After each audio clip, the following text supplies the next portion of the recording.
Music from Stravinsky and Schumann in tomorrow night's Prom here on BBC4 at 7:30. But now, opera and a cantata by Berlioz and Mendelssohn's Second Symphony from the Royal Albert Hall.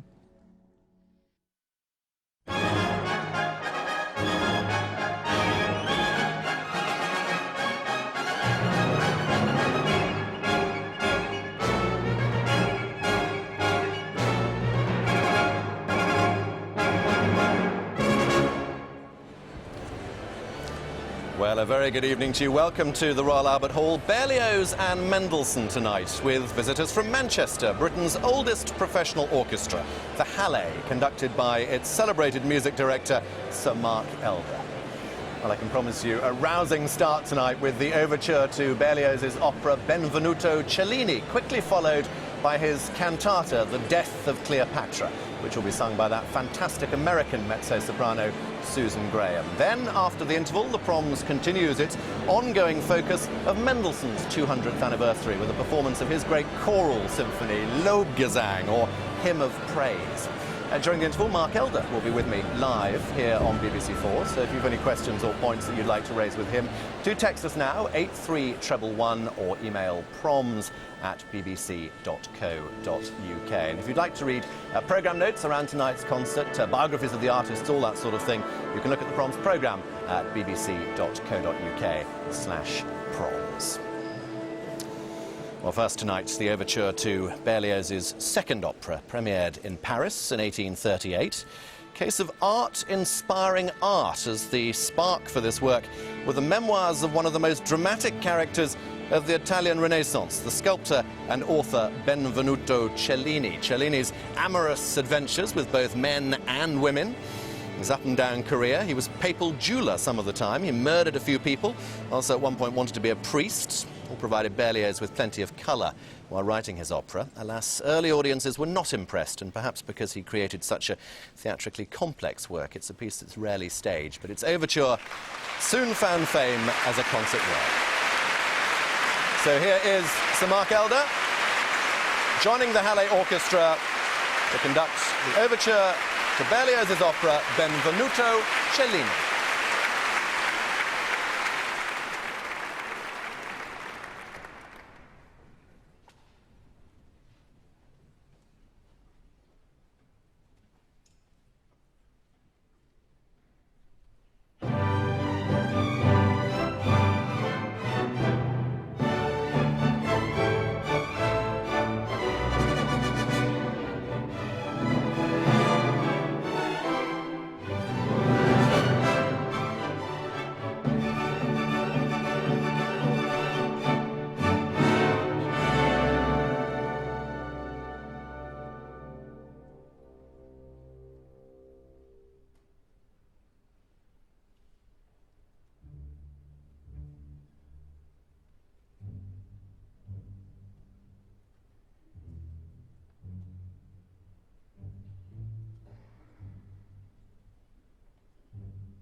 Sir Mark Elder conducting the Halle, led by Lynn Fletcher, and the overture to Berlioz's opera Benvenuto Cellini.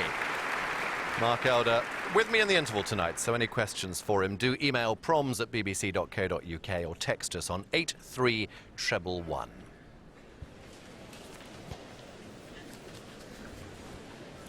Well now, as ever here on BBC4, I have two guests to guide me through the concert. Chichi Nwanaku, principal bass player in the Orchestra of the Age of Enlightenment, professor of music at the Royal Academy of Music here in London, Radio 3 presenter as well. And Robert Saxton, a professor of composition at Oxford University, distinguished composer in your own right as well. Welcome to both of you. Robert, we've had a wonderful overture.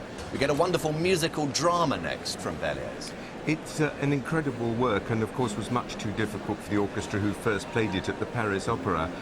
What is interesting about Cellini, may I say, though, the opera, is that the duet that appears in scene 3 of Act 1 has a wonderful, yearning, floating sequence, which in fact reappeared, which reappeared from having appeared 9 years before in La Mort de Cléopâtre, which we're about to hear, the cantata. And it's interesting that Berlioz, either dealing with death or love, seemed to find the same phrase for pain and anguish. He sets the words absolutely wonderfully, but he also, Chi-Chi, creates wonderful musical moments to help tell the story, and it's a piece that has a very good role in it for bass player. Certainly does. I mean, the double bass usually is the heartbeat of the orchestra along with a timpani, but in this particular piece, he really paints, after the moment where Cleopatra is stung by the viper, the most incredible biting sound in the orchestra, and disintegrates into her system, and then there's this extraordinary two-note figure, da-dum, da-dum, da-dum, which is so dramatic. It goes on for 16 bars. It happens 8 times in each bar, so that's 128 times. By the time the bass players, by the time you're halfway through it, rigor mortis is setting in already to your left hand. This was a desperate attempt to win the Prix de Rome, which would have brought financial comfort to Berlioz, Robert. Yes, it was too much for the judges at the Paris Conservatoire. They couldn't cope with the fact that instead of recitative aria, Berlioz had made the second half of the piece a long meditation. Well, it's going to be sung tonight by that wonderful American mezzo-soprano Susan Graham, making her way to the centre of the platform here at the Royal Albert Hall.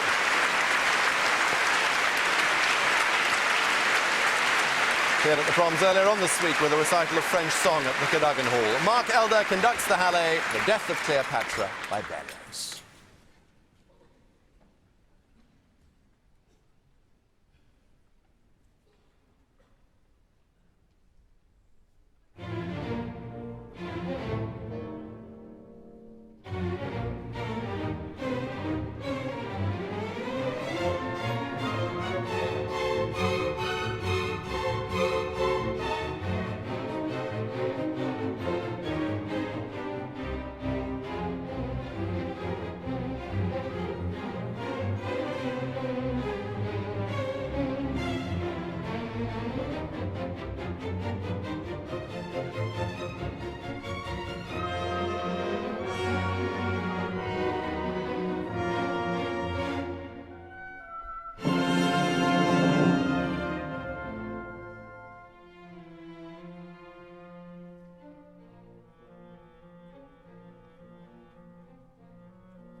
tyranne, un vil reptile, et mon recours.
Susan Graham in Berlioz's dramatic cantata, The Death of Cleopatra.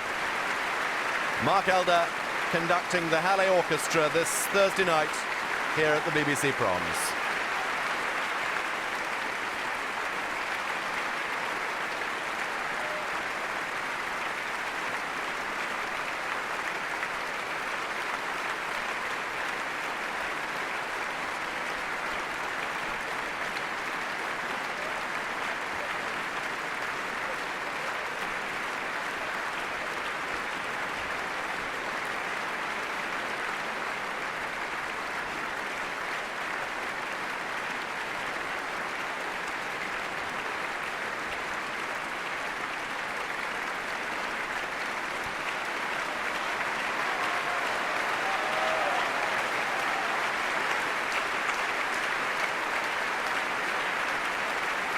Susan Graham, one of the great stars of American opera today, has done a huge amount to popularize the form. She comes from Rothwell in New Mexico, was raised in Midland, Texas. created characters in some of the biggest new American operas of recent times, including Jake Hagee's Dead Man Walking and John Harbison's The Great Gatsby.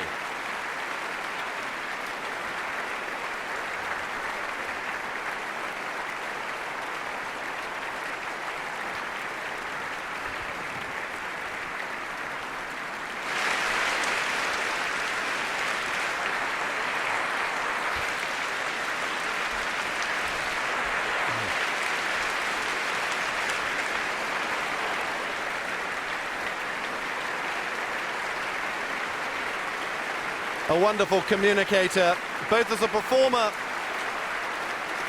and as a broadcaster. She regularly presents live opera from the Metropolitan Opera in New York. It also appears on American chat shows talking about opera, enthusing, proselytizing, spreading the word. Midland in Texas even has an annual Susan Graham Day dedicated to the town's most famous daughter. If you missed that French song recital she gave earlier on in the week, broadcast on Radio 3, you'll be able to hear it through until next Monday via the BBC iPlayer.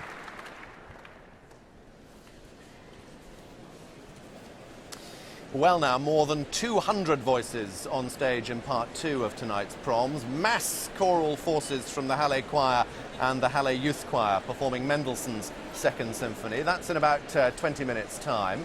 Before that, here on BBC4, I'm going to be joined shortly by Sir Mark Elder. Now, I have lots of questions for him. If there are any you'd like to add to the list, do text us, 83111, or email proms@bbc.co.uk. Meantime, Robert Saxton and Chichi Nwanaku are both still with me here on BBC4. What a wonderful performance, Chichi. She is such an extraordinary communicator, isn't she? Yeah, she really is. I heard the rehearsal as well this afternoon, and she gave virtually as much in that as well. And she's a refined actress as well. She lives and dies every moment of it. What a lesson in storytelling as well. I mean, even if you don't understand the French, you haven't got the subtitles, you still get clearly what's going on, which is partly the music as well as the vocal setting, isn't it? Yes, I mean, it's wonderful word painting by Berlioz, and it's incredible to think that he didn't win the Prix de Rome with that piece. You know, it took him another year to write a piece that he felt was nothing really, very conventional sort of piece, but this was just extraordinary, and she just has an incredible directness, and of course with Mark has an incredible ability to share and bring everybody along with him, and allows everybody to make their music. Now let's talk a little bit more about the Prix de Rome here and what it meant to Berlioz. I understand it, Robert, to get into the second stage you had to write a fugue. That had to be approved. You were then locked in a room for 3 weeks, let out I think for 2 hours a day, given a subject normally about a great mythical death, as the death of Cleopatra, and told to score it. Berlioz reckoned he could do something rather innovative and rather new. Well, he'd already, after an initial failure or two, actually come second, and he thought he was really socking it to them with this one. He thought he was really going to win and go off to Rome, which he badly wanted to do and needed. And of course the judges threw it out. It was too unconventional, it didn't stick, it was too original basically. Ravel had the same problem a century later nearly, 70 years later. The Prix de Rome was, and the Paris Conservatoire was so conventional, as indeed was the Paris Opera, again the problems Berlioz was to encounter with Cellini, that Berlioz's entire life was a struggle against convention and bureaucracy. I mean, it's worth bringing in Cellini there, because there he was, you know, not a known force, his first excursion into the opera house, he creates this new work, and again, people are left pretty much open-mouthed. Yes, and it was for the opera comique, then it changed to the opera. It wasn't the work they wanted. The first performance was rhythmically... the first performance was a disaster because the rhythms were too complicated for the orchestra. The singers couldn't cope with it. And again, it's a tremendous vision, which we're going to find in the Mendelssohn too. Both these composers, who were indeed friends, have a vision, a sort of ecstatic vision, and it was beyond the scope of the people at the time to realise it for them. Chichi, you're going to say something about this? No, I just think it is quite incredible. I'm just thinking about how, by the time he wrote that piece, he'd only been properly doing music for about 14 or 15 years. So he was in his infancy, really. And yet, you know, we keep going back to this more and more. And the wonderful thing about hearing Berlioz's music now, that we're all so crazy about, is that we would never get a routine performance like we might do with Beethoven, for example, because we've been playing Beethoven since time began. But Berlioz is still quite new and exciting for us. It's interesting that the harmonic progressions were, for years, even when I was a student, people saying Berlioz's basses were wrong because he was a guitarist and couldn't play the piano. They're not wrong, they're actually very deeply correct, but it's the way he presents it which is so incredibly original. And just one last word about the Prix de Rome. He wanted to win it not just because of the prestige it would bring, but it was a very lucrative prize. Oh, indeed. He was the son of a country doctor. He'd given up being a medical student. Perhaps that's why he understood the death spasms at the end of the Mort de Cleopatra so well. Yeah. But yes, he needed the money. Berlioz was always in trouble financially throughout his life until he became a well-known conductor. And he desperately needed to get to Rome financially. Well, he got there. He didn't earn his money from his music, really. Right, he got there in the end. Yes. With the Prix de Rome, if With not his with the death of Cleopatra. Thank you both very much indeed for now. It's going to be very interesting to hear in just a few moments' time what Mark Elder has to say about performing Berlioz, a composer who has or had very close links with Sir Charles Halle, founder of the Halle Orchestra. Before that, we're going to cross from one side of the Royal Albert Hall to the other to hear from a man who I reckon knows more about Berlioz than anyone else alive, David Cairns. We cross from one side of the Albert Hall to the other to join Miranda Kristofnikov.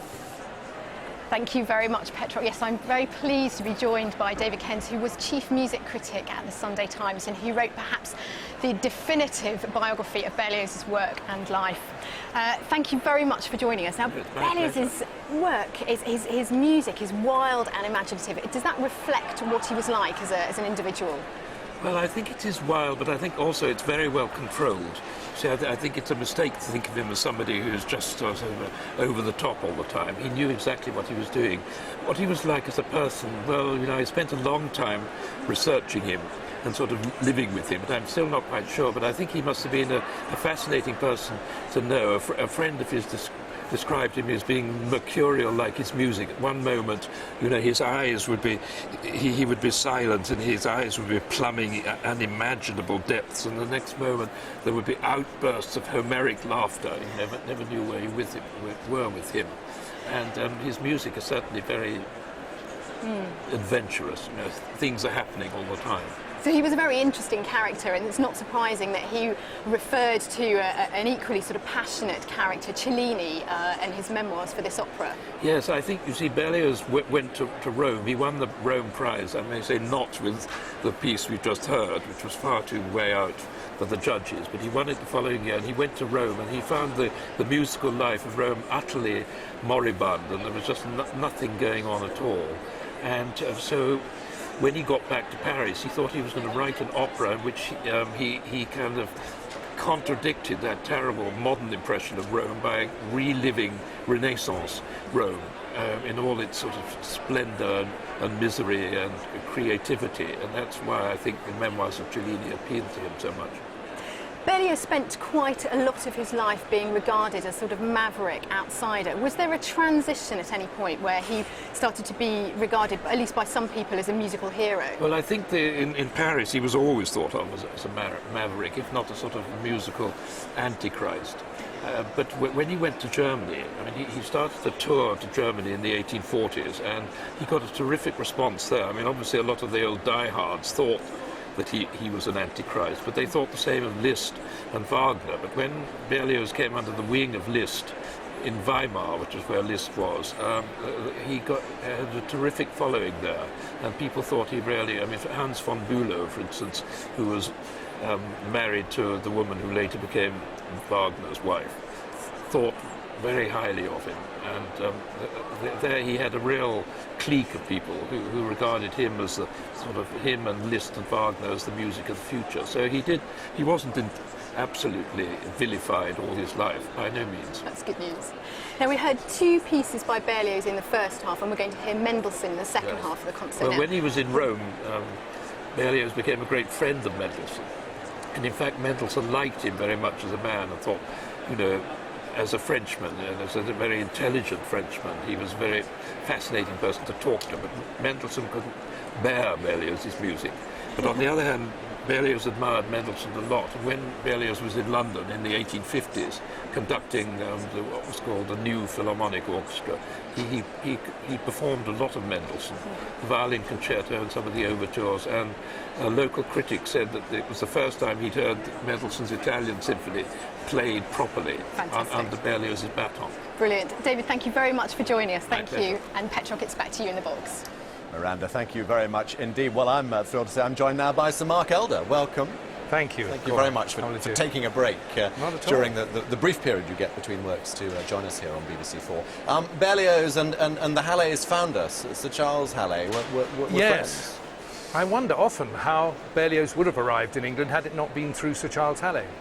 He knew him when he was living in Paris, and the idea of bringing his music to England was part of Halle's dream to introduce his public to the latest fashions, the latest achievements of Europe.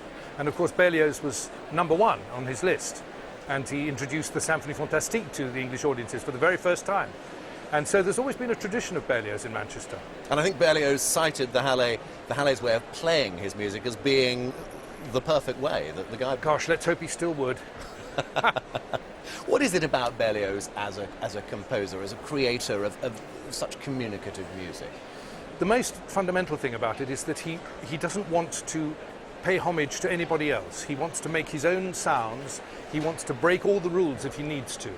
And so when you're rehearsing and performing his music, there has to be a sense of danger and a sense of barriers that need to be broken down, and to risk and to play on the edge, because his music doesn't fit a mold, does it? It's eccentric, which of course turned his own people against him. Yeah. Le mal-aimé, they still sometimes call him in France. But I love the colour of his music, the originality, the daring of it. There's a lovely line. He once said that to render my works properly requires a combination of extreme precision and irresistible verve, a regulated vehemence, a dreamy tenderness, and an almost morbid melancholy. Okay, tick, tick, tick. This irresistible verve, it's such an interesting word. I bet he wrote in French, élan. We don't have a word for élan. And verve is the nearest thing to it. It's a question of giving yourself over to it, come what may. Has the Halle tradition with Berlioz continued straight through from Halle's days, or is it something you've brought back in your decade as music critic? When he died and the great Dr. Hans Richter came, people complained that there was no French music on his programmes, and Richter said, is there any? So there was a bit of a lull. But Hamilton Harty, the great Irish conductor, Sir Hamilton Harty, he was a wonderful Berlioz conductor, and Barbaroli, of course, as well. So there has been a steady tradition, and I just can't wait to do more. And how faithful are you to Berlioz scores when you conduct his music? I mean, how much space is there for interpretation? There's an enormous scope for vitalising the dream, for finding the strength and the energy in what he put down on paper.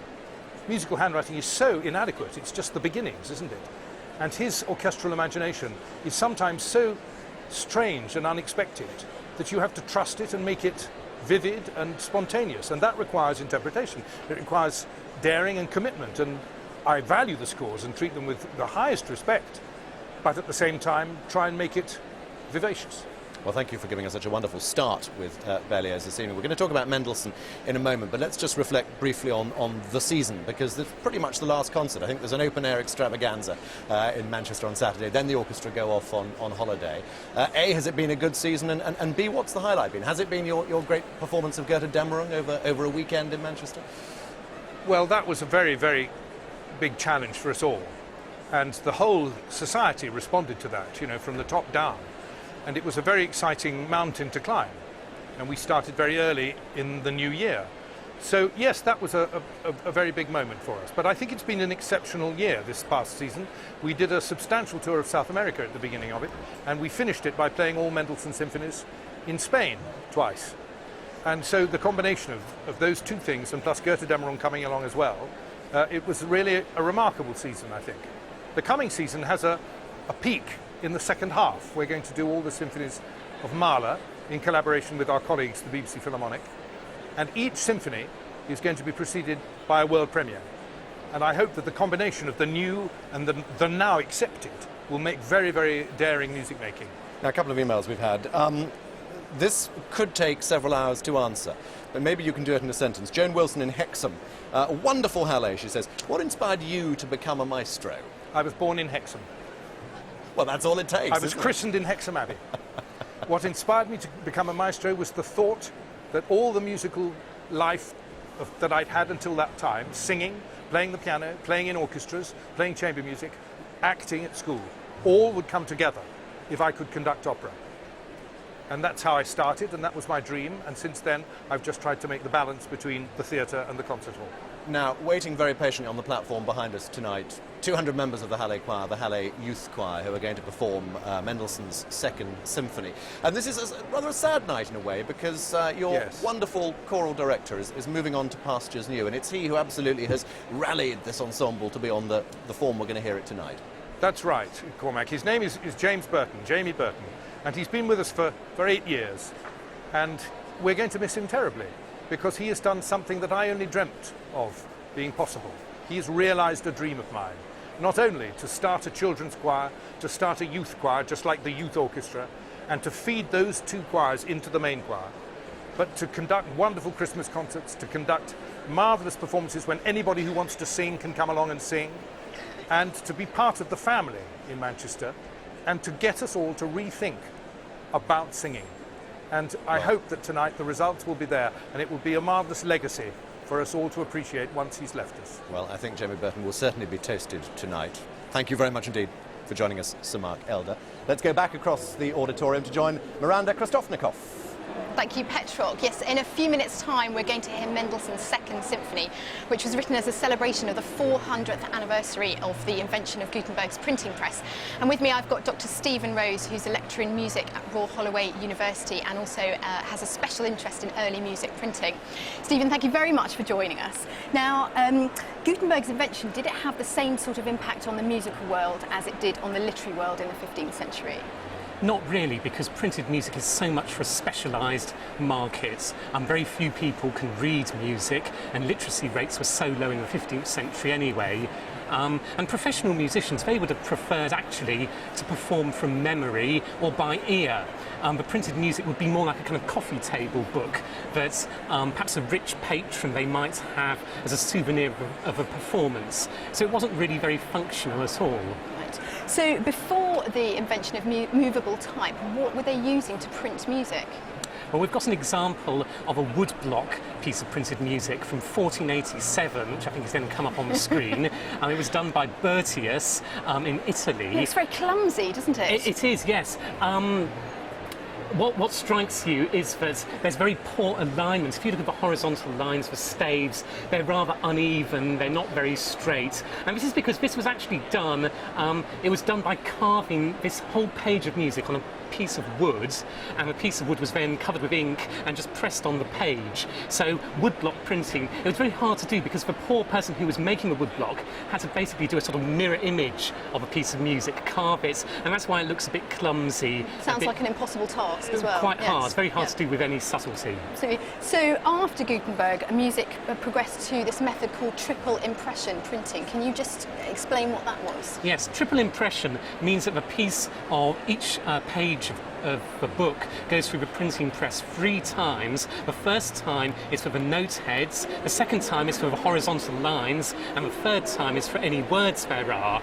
And Petrucci, who was using this method in Venice in the 1500s, he used movable type like Gutenberg, so a separate piece of metal type for every symbol, every note head. And we've got an example here, actually, to have a look at. And you can see in some ways it looks quite similar to our modern notation. Looks a bit easier to read. The white notes of the tails are a bit like Minims today, although you will notice there are no bar lines. That was typical. But again, this was because so much music was sung by ear, so people didn't really refer to the notated music so much. And the stems of the notes hit the middle of the note as well, not on the side. Yeah, that was just how they did them at the time, and I think that was probably what was easier for him to print. Right. So you had this triple impression printing, which was obviously a very expensive, very time-consuming way of printing music. Was that superseded by something easier? Eventually they went went over to single impression, where you had separate bits of metal movable type, which had both the musical symbol on it and also a little bit of the lines underneath the stave. And that had quite a few problems with it, but by the 18th and 19th century, people were using engraving and lithography, which was actually, in a way, going back to the old woodcut method, because they would kind of carve out each page of music on either a metal block or a stone block, and then they'd print thousands of copies, and that was what meant that music printing could really become a mass market in the 19th century. Yeah, so bringing this all back to Mendelssohn, music printing would have been very important at the time he was writing this symphony. Absolutely. Although Mendelssohn was working in Germany, in Leipzig, through music printing, his music could be printed in thousands of copies, and it could be sold in France, in Italy, in Spain, in England, not just in Germany. It could really give him a European reputation and make a serious amount of money from his music as well. Fantastic. Stephen, fascinating talking to you. Thank you very much. And back to you, Petrog. Miranda, thank you very much indeed. Well, the orchestra are filing back onto the platform here at the Royal Albert Hall. If you've just joined us, a very good evening. The Prom's live on BBC 4, and Robert and Chi-Chi are back here once again now. Welcome back to the two of you. Just a couple of minutes then from Mendelssohn's Second Symphony. As we've just been hearing, written to commemorate the 400th anniversary of the printing press, rather an unusual subject for a symphony, and not one that Mendelssohn reflected absolutely. Not at all. I mean, Gutenberg in the 15th century had invented the printing press as far as we know, and of course there's the famous Gutenberg Bible, and this had changed in a way Western culture potentially and really. And Mendelssohn contributed 2 works to this celebration, and it's interesting, the first one, which is never performed, Festgesang for brass and chorus, has the tune that we've come to know as Hark the Herald Angels Sing, which is actually reflected in the second subject of the first movement of Lobgesang.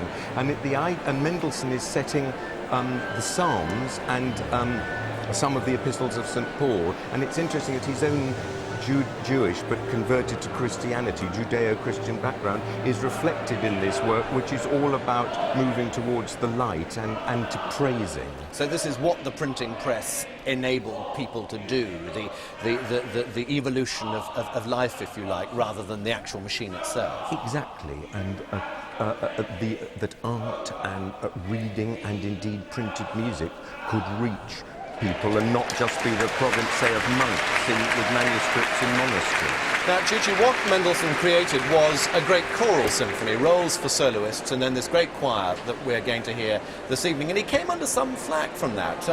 Wagner attacked him and said, you know, he was sort of poor man's Beethoven almost. That's right. And from what I've discovered on reading about it, it turns out that Wagner was actually quite jealous of the young, extremely gifted Mendelssohn, and was also quite anti-Semitic as well, and said that he wrote an article that apparently the Jews were no good at artistic creations.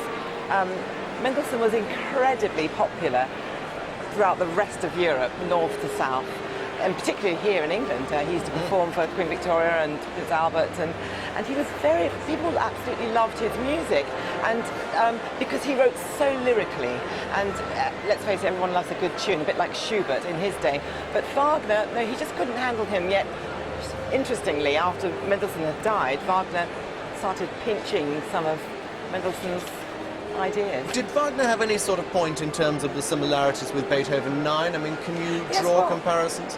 Well, there are definitely comparisons with Beethoven, the sheer fact of the recit sound, just the choral involvement, using words as well as music, the hymn sound, the grandiose spectrum.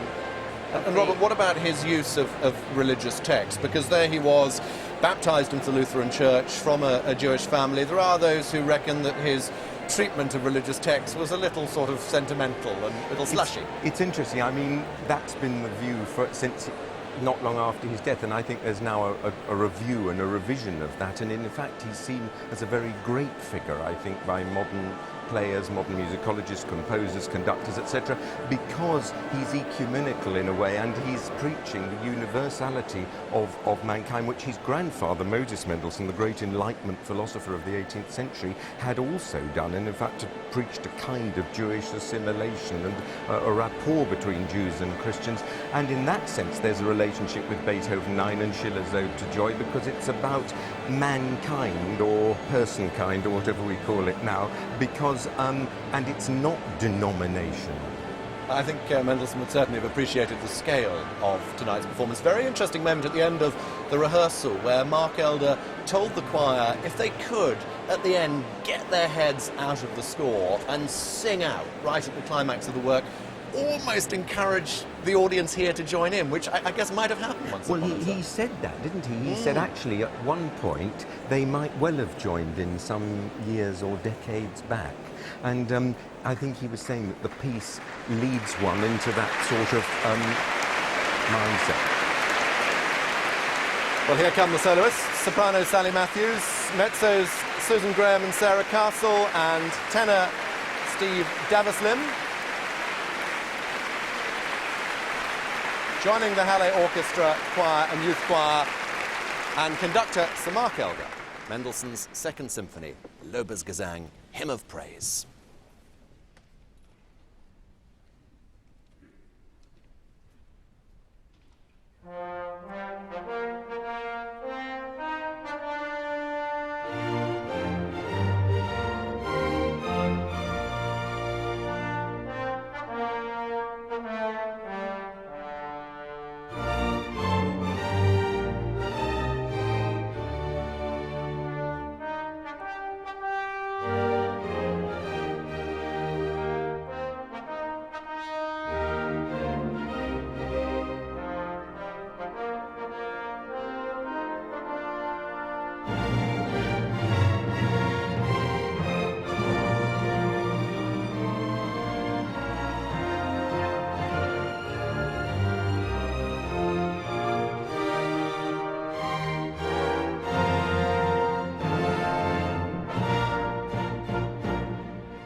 ist die Nacht bald hin.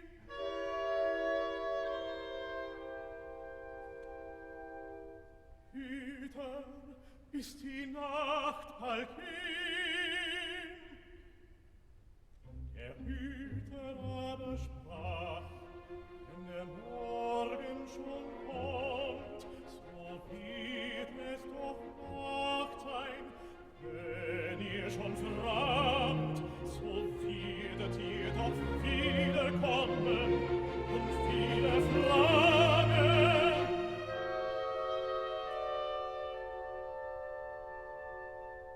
Hüter, ist die Nacht bald hin?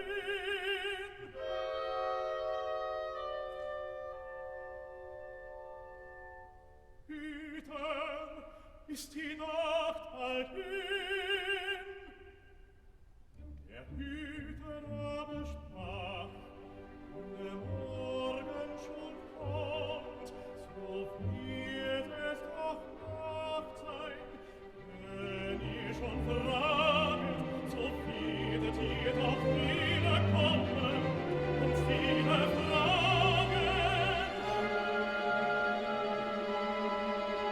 Hüter, ist die Nacht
Lobgesang, Mendelssohn's Second Symphony, performed here at the BBC Proms by the combined forces of the Halle Orchestra, Halle Choir and Halle Youth Choir, conducted by Sir Mark Elder. The Halle Orchestra's appearance here at the Royal Albert Hall tonight, supported by Brother.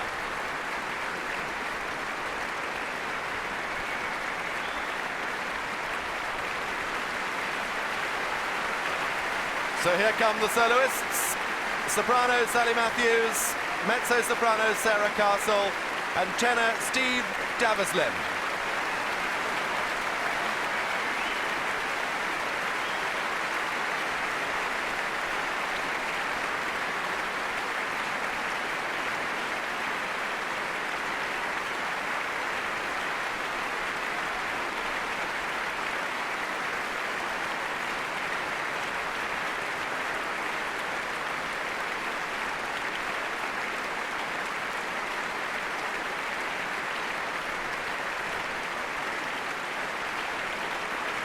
Well, more than 200 members of the Halle Choir and Halle Youth Choir performing tonight.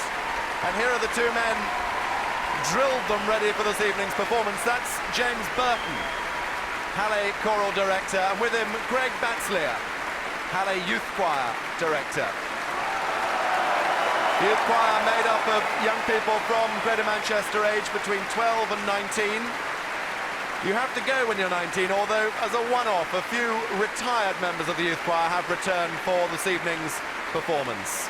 This, as we heard earlier on from Sir Mark Elder, James Burton's final engagement as choral director of the Halle.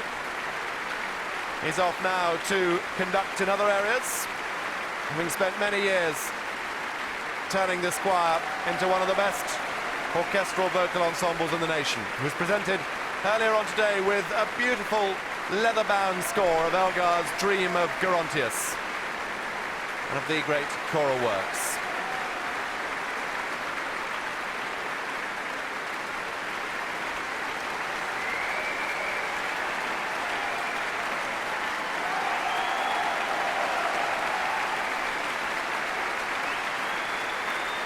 Well, with Mark Elder centre stage, that's it for tonight. I'll be back here on BBC4 tomorrow as the Scottish Chamber Orchestra visit the Proms with music by Stravinsky, Schumann and more Mendelssohn, his Fifth Symphony. And we'll be talking to Mendelssohn's great niece, Sheila Heyman. So if you have any questions for her, email proms@bbc.co.uk or text 83111. For now, from all of us here at the Royal Albert Hall, a very good night to you.